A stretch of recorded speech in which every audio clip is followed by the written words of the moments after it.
Punjab Haryana high court में कांग्रेस के वरिष्ठ नेता प्रताप सिंह बाजवा की याचिका पर सुनवाई करते हुए हाईकोर्ट ने पंजाब सरकार को नोटिस जारी कर अगली सुनवाई तक सरकार से इस मामले में जवाब मांगा है। सुनवाई में पेश हुए प्रताप सिंह बाजवा के वकील हिम्मत सिंह देओल का कहना है कि अगली सुनवाई तक प्रताप सिंह बाजवा की गिरफ्तारी पर हाईकोर्ट ने रोक लगाई है। चर्चा बनया होया ਜਿਹੜਾ ਕਿ ਕੱਲ ਵੀ ਤੁਸੀਂ ਦੇਖਿਆ ਕਿ ਉਹ ਬਿਨਾਂ ਝਿਜਕਚਾਹਟ ਤੋਂ ਮੈਟਰ ਅਸੀਂ ਕੱਲ ਮੈਂਸ਼ਨ ਕੀਤਾ, ਲੇਕਿਨ ਅੱਜ ਸੁਣਵਾਈ ਅਧੀਨ ਸੀਗਾ। ਇਹ 24 ਘੰਟੇ ਦਾ ਸਮਾਂ ਸੀ, ਬਟ ਉਹਨਾਂ ਨੇ ਫਿਰ ਵੀ ਇਹ ਸੋਚਦੇ ਹੋਏ ਆਪਣਾ ਜੋ ਕਮਿਟਮੈਂਟ ਸੀ ਉਹ ਗਏ। ਕੱਲ ਉੱਥੇ 6 ਘੰਟੇ ਗ੍ਰਿਲਿੰਗ ਹੋਈ, 2 ਵਜੇ ਤੋਂ ਲੈ ਕੇ 8:30 ਵਜੇ ਤੱਕ। ਉਹਨਾਂ ਨੇ ਉੱਥੇ ਪੁਲਿਸ ਸਟੇਸ਼ਨ 'ਚ ਉਹਨਾਂ ਨੇ ਜੋ ਉਹਨਾਂ ਨੇ ਕੋਆਪਰੇਟ ਕੀਤਾ, ਜੋ ਉਹਨਾਂ ਨੂੰ ਪੁੱਛਿਆ ਗਿਆ ਉਹ ਦੱਸਿਆ ਗਿਆ। जो सोर्स सारे बना के पूछ रहे हैं कि सोर्स दसो, उन्होंने सोर्स सारे रिवील करते जो जिस बेस ते उन्होंने वो बयान दिता सीगा। उस बयान बेबुनियाद बयान के बेस ते जिहड़ी FIR हुई है उन्होंने असीं चैलेंज किया सी, जिहड़ा कि मानयोग हाईकोर्ट ने अज नोटिस इशू करते हुए स्टेट नूं कहा कि इहदा जवाब दसो ਜਿਹੜੇ इशू इन्होंने पटीशन च रेज किए आ on the maintainability of the sections, whether ये सैक्शन धारावां ते स्टैंड कर सकदियां कि नहीं कर सकदियां। कांग्रेस लीडर हर्षदीप करडियाल जी इस वक्त मेरे साथ हैं। सर, जिस तरीके से पूरे मामले में अभी सुनवाई हुई है, प्रताप सिंह बाजवा की तरफ से जो याचिका दायर की गई है उसमें क्या कुछ रहा है और हाईकोर्ट ने क्या पंजाब सरकार को भी नोटिस जारी किया? जी बिल्कुल, इस केस में नोटिस ऑफ मोशन हो गया है। स्टेटस रिपोर्ट फाइल करने को कहा है सरकार को, और बाजवा साहब की अरेस्ट पे स्टे लगाया गया है until further orders, until the next date. और दूसरी बात यह है कि आम आदमी पार्टी की सरकार ने ऑपोजिशन की आवाज़ को दबाने का प्रयास किया है। मतलब जो खबर ऑलरेडी पब्लिक डोमेन में है, दैनिक भास्कर में आई हुई है, वैसी ही ऑन सिमिलर लाइंस अगर बयान दिया जाता है तो वो ऑफेंस नहीं हुआ। प्राइमरी सोर्स तो दैनिक भास्कर हो गया क्योंकि पहले बयान आया हुआ है अप्रैल 9 को।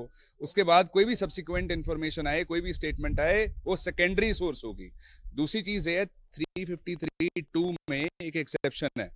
अगर आप बयान दे रहे हैं बेस्ड ऑन रीजनेबल ग्राउंड्स, आपको लगता है कि आपका बयान सही है, सच्चा है, तो आपके खिलाफ कार्रवाई नहीं की जा सकती अगर आप गुड फेथ में वो बयान दे रहे हैं। 197 इस वजह से लगता है क्योंकि बयान जो दिया गया है वो झूठा नहीं, वो सच्चा है।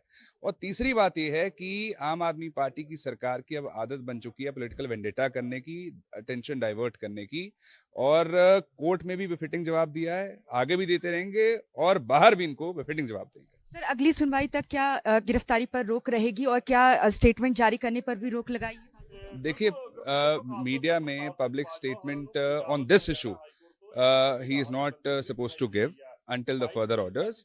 और दूसरा ये है कि अब स्टेटस रिपोर्ट जो है स्टेट फाइल करेगी इस केस में, कि उनका क्या स्टैंड है, क्या इशू है, सब कुछ उसमें मेंशन किया जाएगा। और तीसरी चीज ये है कि अगली तारीख पे इस मैटर पे फिर से बहस होगी। सर, आखिरी सवाल है, कल जिस तरीके से सुनवाई रही, पूछताछ हुआ, तो उसके बाद ये कहा जा रहा है कि उन पर और धाराएं भी जोड़ी जाएगी, उतना सहयोग नहीं मिला। क्या आपको जानकारी है इस बारे में कि धाराएं उतनी रखी गई है या और?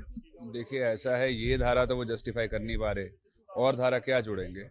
और दूसरी चीज ये है, अगर इन्होंने FIR करनी है तो केजरीवाल साहब ने कहा था पाकिस्तान से ड्रोन आ रहे हैं 70% नशा लेके, उनकी सोर्स वो बता दें। मान साहब ने कहा था कि गोल्डी बराड़ डिटेन हो गया, अपनी सोर्स बता दें। केजरीवाल साहब ने कहा था यमुना को जहरीला करने की कोशिश बीजेपी सरकार कर रही है, मास मर्डर का इल्जाम लगाया था, सोर्स बता दें। तो बात यह है, इन्फॉर्मेशन ऑलरेडी पब्लिक डोमेन में थी, वैसी लाइन पे वैसे सिमिलर फैक्ट्स कोट करना, सिमिलर चीजें कोट करना ऑफेंस नहीं होता। और जितना ध्यान और फोकस है पॉलिटिकल वेंडेटा पे लगाते हैं, अगर उसका 10% लॉ एंड ऑर्डर पे लगा दें तो हालात बहुत बेहतर हो जाएंगे। बिल्कुल हुआ है। धन्यवाद सर। तो अर्शदीप जी को सुना, जो कि कांग्रेस के वरिष्ठ नेता भी हैं और एडवोकेट भी हैं। साफ तौर से इनका कहना है कि मामले की अगली सुनवाई तक प्रताप सिंह बाजवा की गिरफ्तारी पर रोक रहेगी, और साथ ही हाईकोर्ट की तरफ से पंजाब सरकार को भी नोटिस जारी किया गया है, और 22 अप्रैल को इस मामले में अगली सुनवाई होगी। कैमरामैन सूरज के साथ नाटक 10 के लिए चंडीगढ़ से ईशा ठाकुर।